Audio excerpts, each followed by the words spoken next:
So hello guys, may adlaw nyo dia. So karon da guys na day off na to, nga adlaw. Then bunutan na punta sa raffle guys, bitaw.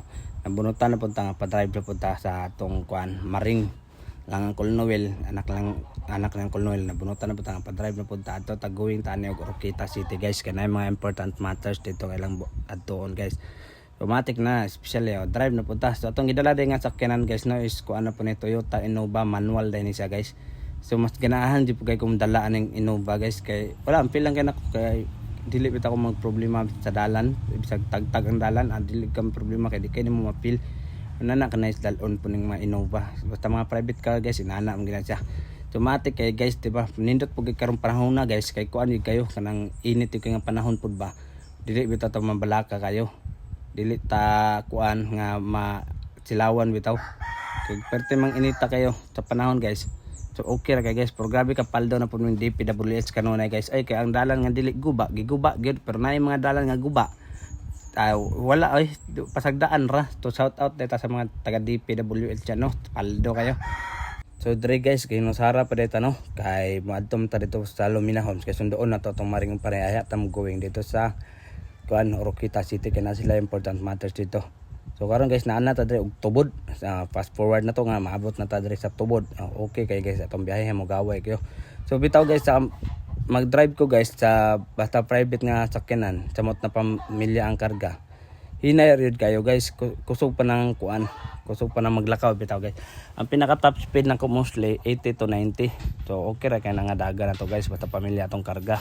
Kay dili man lumbaan atong gi adtuan atong gi drive-an di man na lumbaan kun dili kuan man parang panginabuhian ba or kanang pampamilya bitaw nga dagan guys para maaboy ta sa disgrasya mahilayo ta layo pala makapangandam ni kita guys daan matik de guys no nana data dire dapit sa rotunda sa kaning sa Ubal bitaw sa kuan Tubod sentro sa Tubod sa municipality of Tubod sa province of Tubod kani siya guys nata dire then pagkaman ang paliko na to nga dalan syempre paliko ta dire kilid sa Gaisano para going ta dito sa kuan sa Panggilby.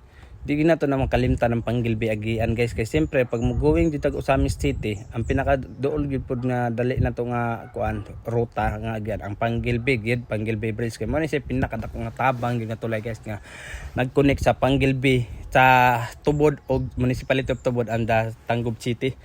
So mo gina ang duha ka interconnected ni sa dalan guys sa tulay mo gyud gamit kay sa tulay guys matik kayo kay og mo paabot mo ta dito sa Balch malangan na ita. So dire guys no fast forward ta wala na ko kakabidyo nga nakaabot na mi Oroquita. Pero grabe ang atong biyahe guys nagabin-an gyud ta pag uli kay na medyo nalangan gyud lagi. So kani guys naawar na grabe kang ngit-ngit pa sa dalan. So sige lang at least importante safe ang atong biyahe guys. Chill ra gyud atong pagpadagan guys amo ta kitang itsara nga pauli na ni. Kita ra isa. Yung man naka-jacket na dai ko ani guys no ganina ga t-shirt ako karon naka-jacket nako pero gi-open akong bintana tungod kay gitugnaw lagi.